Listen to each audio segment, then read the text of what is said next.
Hi everyone, Hello. welcome once again to the TRF podcast. We've been talking about the series of idols, celebrity. That's the angles now. Celebrity, human worship, and putting people on pedestals. We've had a very nice time, difficult time, if I may add, also discussing idols and understanding who and what actually can be an idol or is an idol. Joined again, like the last episode, I'm joined by Mrs. Busayo, who has given us a very fresh insight about the effigies and the sculpted works. I think she's seen a few of them before. I mean, I have. it looks like by the way she's Wow. spoken glowingly about them, looks like she knows how they work as well. Okay. No, I do not. And then we're joined by Dr. Victor. Welcome again, Dr. Victor. And Bro Ife, the poet, you're welcome once again. Thanks for all your beautiful perspectives. On the last episode, we kind of closed it on emulating people. You know, we're mentioning what if somebody was looking up to you as an idol and you wouldn't know it. Now let's talk about when we, as human beings, adore, respect some people who we think have gone much farther than us in a particular area in life. In ministry, for instance, as a pastor that I have not yet become, if I do start a church or I do start a ministry, and probably I've been listening to, I was trained under the ministry of a certain big name general overseer, for instance, is it wrong for me to start talking the way he speaks? Is it wrong for me to try and appear the way he appears? It's just out of identifying with that pastor, that general overseer. I mean, he's done well for himself. He's been all over the world. He's successful at what he does. Would you consider that idolatry? I think it is actually more than what you have actually put out there, and I'll tell you why. For you to actually look onto someone, maybe like a pastor, it is one thing. It is another thing for you to consider the person as an idol that you worship. If you maybe you're a pastor in the church or in the community, if you admire the way they speak, everyone, if you're not an orator or like someone that's a public speaker, you want to improve yourself, your confidence about how you speak, how you talk in the public. That is okay for me. So if you want to change the way you talk or you speak in the public to kind of mirror how they present, I would say it's still okay. Okay. If you want to dress the way they dress, okay. Okay. It is okay. What is then not okay? What is then not okay? If you're earning, say, about £50 a month, and your pastor's suit is about £200 a month, and now you do not have that means, but you are going extra mile to such a way that you get it somehow to just present the way they present, then there's a problem.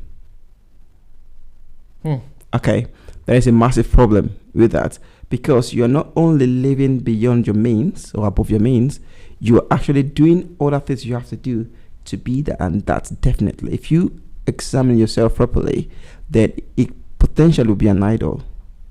So what I'm saying necessitates, you could admire someone, try to be like someone, not entirely, but try to do what they do to better yourself maybe.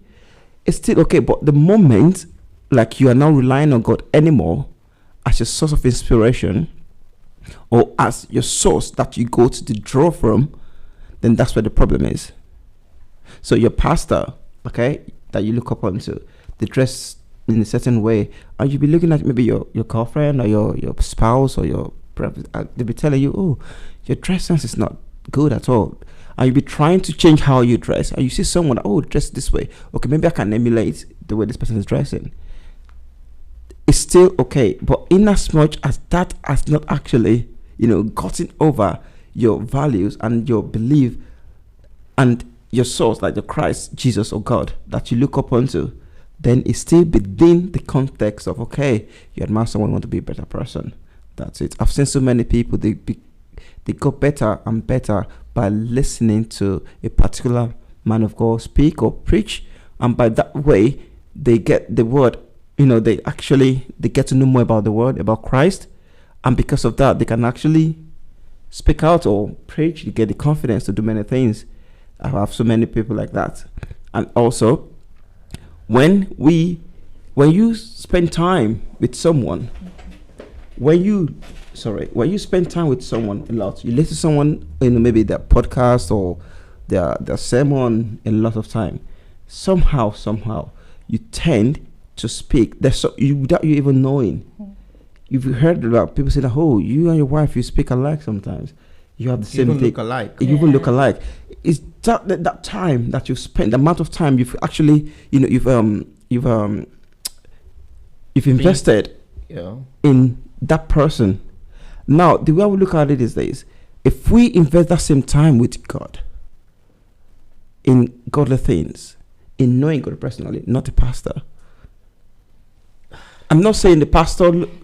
I'm not saying not listen to. I'm not saying listen to pastor is bad or is wrong. But I'm just saying that time, such a way that we start looking like them, we start talking like them, or we start dressing like them. If we devote that time to know more about God, I would rather choose the one that has to spend more time with God rather than the pastor. And that's why we stop. Okay. I'll come back to you with a response. I think I'll find that in 1 Corinthians 11 verse 1. I'll come back to you. But I wanted to touch about that area that what if unknowingly I found myself now speaking like that person.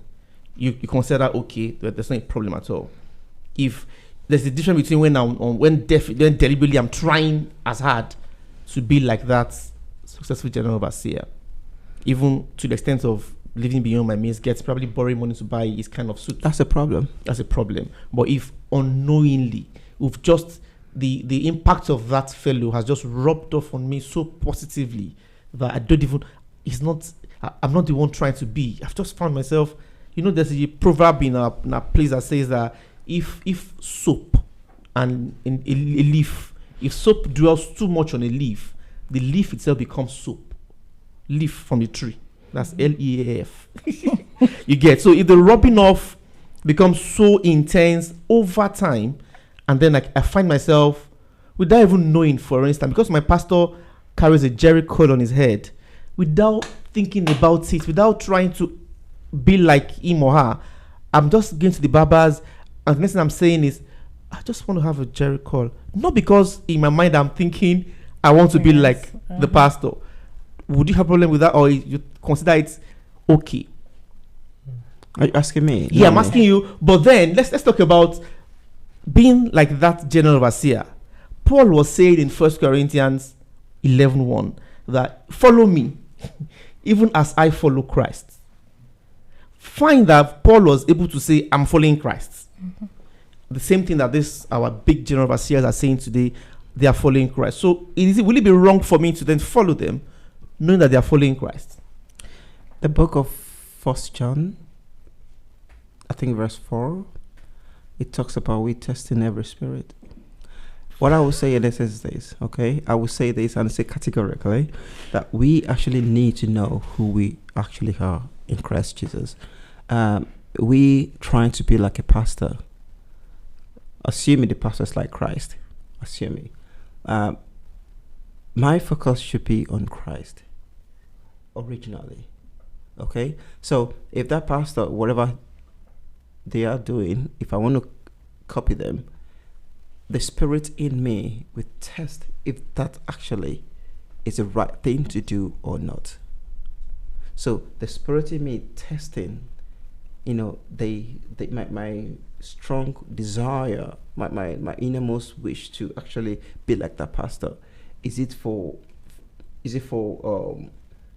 worldly thing or carnal thing, or is it something spiritual? So there's always a motive behind everything that we do. All right. So if the reason for me to want to be like that pastor is just for me to be flamboyant, okay, then we need to throw caution into air, like, oh, am I doing the right thing? But that pastor, remember, is an entity before Christ. He will answer to Christ the same way I will. And I'm praying that pastor will not be misleading people. I pray.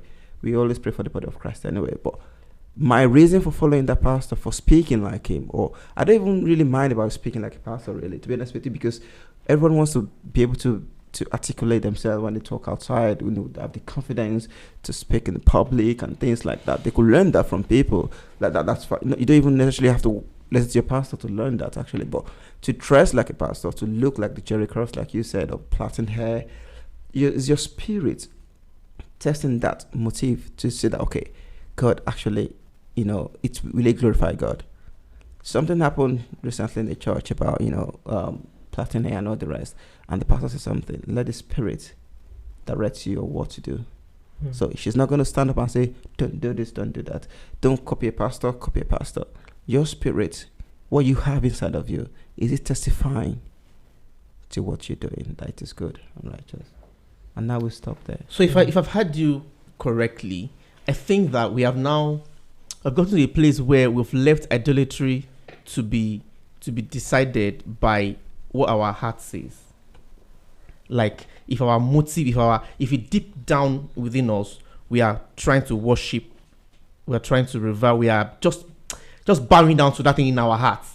Even if we're trying to emulate, right? But in a positive way, it's not idolatry. It crosses, like there is a thin line that thing just crosses. There's in our. Yeah. So it's all in our hearts, whether we are idolatrous or not. Yeah, that's why I think I've understood from our submission so far. Yeah, it boils down to the why. Boils down to why the am why. I doing this? And only me to what know end? The reason. Yeah, to what end? Why am I doing this? To what end? Is it to please God? Is it to become like this person? Why do I feel the need to want to dress like this person? Because again, remember when after Jesus left, people saw disciples and says they were like, "Oh, these are people are Christians because they had been in Christ, because they looked like Christ, because they walked like Christ." So very brilliant. Exactly. So it's the why. To what end? Why am I doing this? Why am I looked like Christ? Yeah. They could see that they were not educated, yet the things that they knew and they were speaking, definitely they had been with Christ. Had been with Christ. That's the kind of effect. So if you had that effect on someone, or Dr. Victor, if you had that effect on someone, would you feel bad about such? Really and truly, should you feel bad? I mean, it would be quite flattering if someone wanted to start dressing like me. Look, I was like, okay, you take it to the stride, But definitely, I think I think what we've said so far is definitely on point. What the motive behind it is really key as to what end, as you've said, and it also I agree that there's a thin line, which. It might be difficult for someone to say from the outside, but you in your heart, you'll be able to say, actually, on reflection, I think I'm crossing a line now. Because sure, you might look up to someone, the way they articulate themselves, the way they speak. Maybe even if you're aspiring to be a pastor, you will look up to some pastors, see, okay, how do they structure their messages? What you're looking at actual techniques that they use, and so you can pick up on things. And as human beings, for us to grow, we grow by experience and learning from past experiences, or looking for what has worked for someone else and then incorporating that into what we want to do. So there's absolutely nothing wrong with incorporating something that someone else does that's worked for them or is working. But when it gets to a point where you are now dressing like this, you're dressing like this person, you're copying their hairstyle, you're following in each of their footsteps, you have to reflect and think, are these acts of worship now? Because what do you do when you worship someone or something? When you start dressing and changing your physical appearance to be like that person or thing, I think you need to reflect and think to yourself, am I worshiping or placing such a value on this thing that I need to rethink what I'm doing? I was gonna add something, just a little bit, just something little. Even this whole thing about, I think I've read, I'm not saying, so don't quote me. People, they see a pastor, they do everything they do. They talk, dress, even eat what they eat. If they wake up, if the pastor, I always wake up 6 a.m. So they want to wake up 6 a.m. in the morning. Everything from morning till night, they kind of copy all that.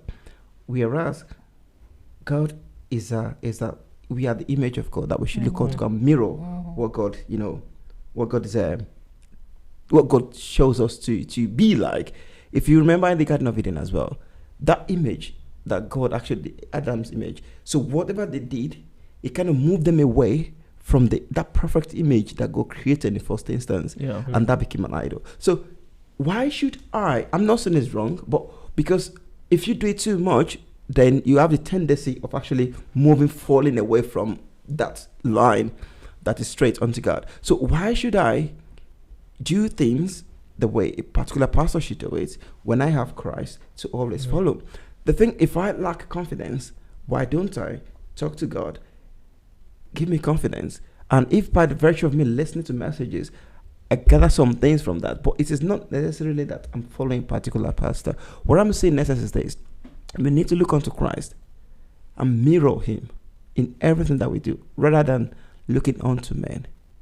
Because if we look unto men, we are likely to miss it, because our focus is shifted from God onto man. So, in essence, okay, God is there for us. It was a human being like us.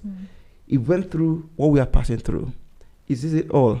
That's a long time ago, though. I mean, yeah, it's regardless of how long you might want to call it, it's still the same thing. Earth, world. So I'm just not really. Okay, I have an example. I'll give an example. There was a time I was just trying to. If you listen to this particular pastor, they have a certain way of preaching. The pastor have a certain. So which one do you want to? There's so many, until you realize that, you know what, I'm just going to be me and just look unto God. Otherwise, you'll be confused, you will lose it in life. I get your point. I mean, I do agree with you. And so that we don't, I think we already mentioned that, to some extent, it's acceptable as long as our heart is not, deep in our hearts, we know that we have the right motives for staying that way. So yes, let's not overflow that. Let's just move. I think that because it's a spiritual thing, pastor and brethren, I think it's getting a bit a bit tricky for us. Let me digress. Let me take it to the world. Let's go to athletics, football, for instance. You're thinking of a big name football player, right? In that team that you're supporting. I don't even know if your team is a winning team or not. I mean, we can talk about that. I'm on the winning side. You're on the winning side. Love it. So the best player in your team, for instance, is he? I see people say, "Oh, who's the football idol?" And they mention, "Oh, Cristiano Ronaldo. Oh, Lionel Messi. Oh, something like that." Would it be out of place for a child of God to be asked, "Who is your idol?" If I was a footballer, for instance. Will it be wrong for me to want to play like those top guys, succeed like them, win trophies like them as well, even though I'm a child of God, I'm a born-again Christian, but I want to be successful in my football? You know how, I don't know if I should mention this one, but okay, yeah. That won't be me now. Someone else can talk. I mean, I'm not looking at you, really. I'm looking at you. You know, there's a time when another version of you may not be familiar with this one because it's not football, you know. But there's a time when Nani came up and then he just looked like Cristiano Ronaldo in Man United fan and Portuguese national team back then. All his moves, the Nigerian team, Celestine Abayaro was the left back. There was this guy I've forgotten his name now. He was playing exactly like he was playing. So I think it's not out of place for people to want to be like people who have gone through that path and they've succeeded. Just want to be like them. Back to the motive. Am I worshiping them or am I just learning from them? I think it's just for us to know where the balance sits, so that I can get us going forward. Let me go to you as the only non-footballer in our midst, and still speaking about pastors now. Okay. Yes, I seem to think that we've already agreed that idolatry can be anything you take above God, anything you take above yourself as well. Between your pastor and your husband. I mean, 1 Corinthians 11 mentions that the husband is the head of the wife. So if Mr. Akintunde says this is the way or this is what we're doing, and your pastor, your spiritual leader, somebody you've always trusted with since you were a child, says it is this way, which way are you likely to gravitate towards? I'll just ask you one question. Is this person God? Is your husband God? My husband is not God again. But again, remember... This person is anointed. So my husband is anointed as well. Who anointed your husband? Is the husband leading the church? The husband is the spiritual leader in the house. Okay, talk to me. So he's also a leader. Person. Yeah, okay. He is. Okay, so but by the fact of your experience growing up, you are sure that one is more anointed than the other. What gives I mean, okay. So now this is funny because why am I putting that what you're saying is I put this other person on this pedestal that I believe that everything this person says is right from God, from the throne of mercy. It has to when be. They say go and resign your job tomorrow, otherwise. Okay. From what I'm seeing, the realm of the spirit, saying, if you don't resign your work tomorrow, there's trouble. And your husband says no. If you resign from this house. There's only one solution. Go back to this house. So remember how Paul said, "Follow me as I follow Christ." So the ultimate key here, the ultimate line here, the ultimate conclusion here is Christ. Go back to Christ. Christ has the final say. He's the one that would determine everything. Again, it's always very easy because as humans, we are spiritual beings. We gravitate towards that's my opinion. It might be controversial, anyways. People tend to move towards a leadership figure. There's someone here, so you tend to want to say yes. And again, I come from a culture where someone that is older, you have to say yes. Don't question what they say. Yeah. But again, remember, we are Christians. The ultimate authority is Christ. So if my husband says, "Oh, maybe we shouldn't do this," let's go to that person. That's what it is. Let's go back to this person. Again, a pastor can also say, "Oh, yeah, but where's that pastor coming from? It's coming from God. God speaks to me as well." Yes. Yeah, he speaks to me as well. Well, so God is not an author of confusion. Agreed. So if in this particular matter, God has chosen not to speak to you, but chosen to speak through somebody else. Why? He's chosen not to speak to me. It might. I mean, he could have told Ezekiah himself when he was about to die. He had to send the prophet to him and say, "Go and put your house in order." For instance, it is God's way. For instance, if you just send the message, there are instances where I can have a dream about you and I say, I think I have a message for you. So God uses us for ourselves. Yeah, that's true. So if you haven't heard from God directly to know that it's left or right, but your husband is saying it's left, but because you are not sure, you've prayed, you've not seen anything, and you think, let me talk to Pastor GB. He's anointed. I mean, he's always prayed with me all this period. If in fact, before I married Mr. Akin today, we held hands together and he opened his eyes and said, I see a brother in like this, like that, and then that's the same spec that Mr. Akin today came up with. Would you be doubting that Pastor GB to then say, I think you need to go right? Okay, and then you go back to your Mr. Akin and say, Mr. Akin today, you're not even anointed at all. You don't even know what you are saying. I have assurance that it's right that we should be going. I think I know. Let me make it clearer. I think I know where you're coming from. So let's assume you see your pastor as an idol, like you worship it, like whatever he says.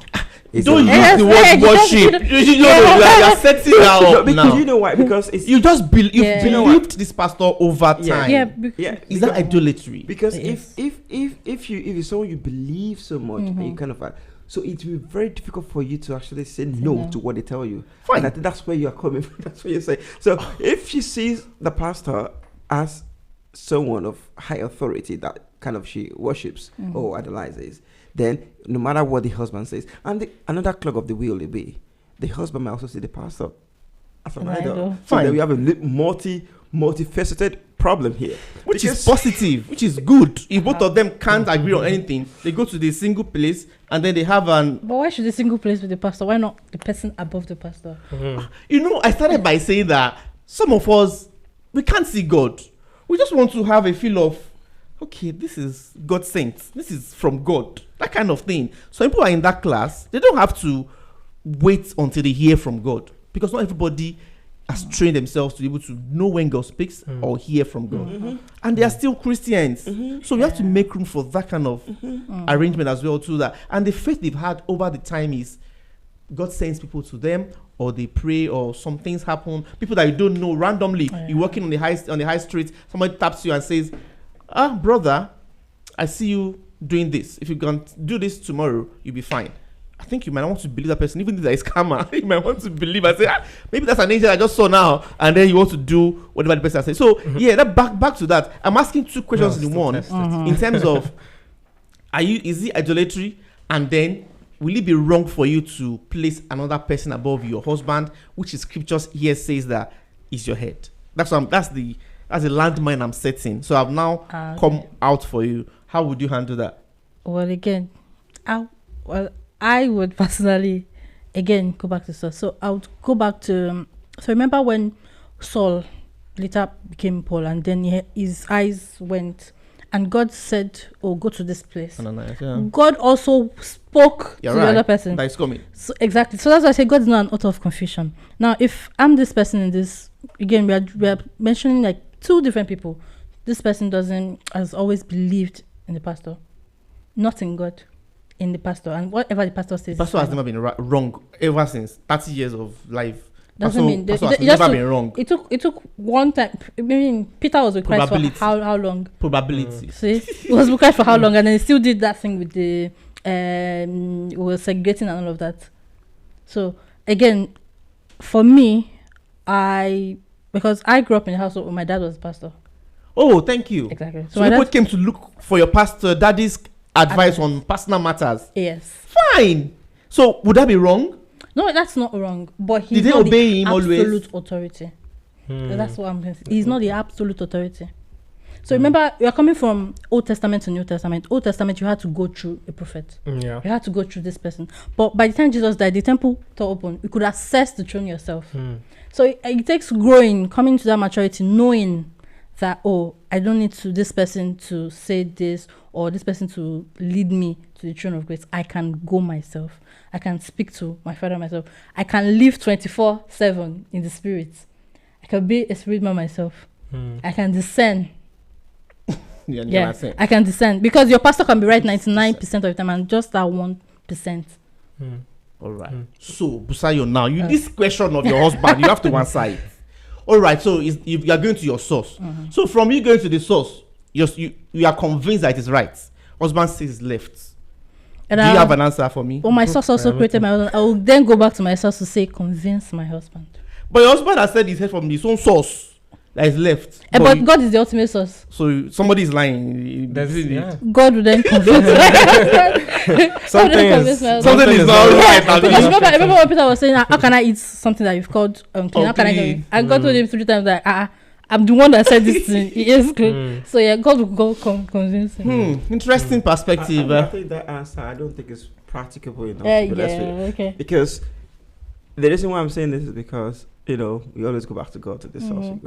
In the real world, real life that happens, it throws so many people away. No, but she said that she just pray that God, please convince my husband. How many times? I'm just trying to be real now. Okay, if you pray that God should convince your husband, what if the husband does not even want to listen to God? Well, that'd be a different topic. Exactly. Because you must have been married to a child of God before you have this kind of arrangement. My point. Yeah, if you go and marry people who are not like me, I mean, that'll be a problem. Yeah, so that's where we'll end this particular episode. We'll come back for more, guys. I think it's getting interesting, this idol and idolatry, isn't it? We'll go for a quick break to have some water and probably tea, and then we'll come back to you with more perspectives about idolatry. We are yet to talk about how the jobs that we do, your manager, for instance, can be an idol in our lives. I think we'll touch on that one when we come back. I don't think we've actually dealt on the celebrity thing. Like you were mentioning Nani, Cristiano Ronaldo, then we just switched. You want to talk about Nani, Cristiano Ronaldo? I think you've got some bias about Nani, Cristiano Ronaldo. No, I'll let you talk about that as we come back. Thank you very much, Busayo. Thank you, Victor. Thank you, Bro Ife. See you guys in the next episode. Benga Ogunle, your host. Bye-bye. Thank you so much for listening to today's episode. We appreciate you joining us today. We hope you have learned something and have been blessed. Don't forget to visit us if you are in the Birmingham area in the UK at 5 Matching Road, Eddington, B236DR. And follow us on Facebook, Instagram, Threads, and on YouTube. Search Foursquare Gospel Church Birmingham on your search engine and you will find us. If you are not around us, please find a Bible-believing church and connect with God. Remember, we would love to hear from you. Send us a DM on our Instagram page at trf.podcast. Have a wonderful rest of the week. God bless you.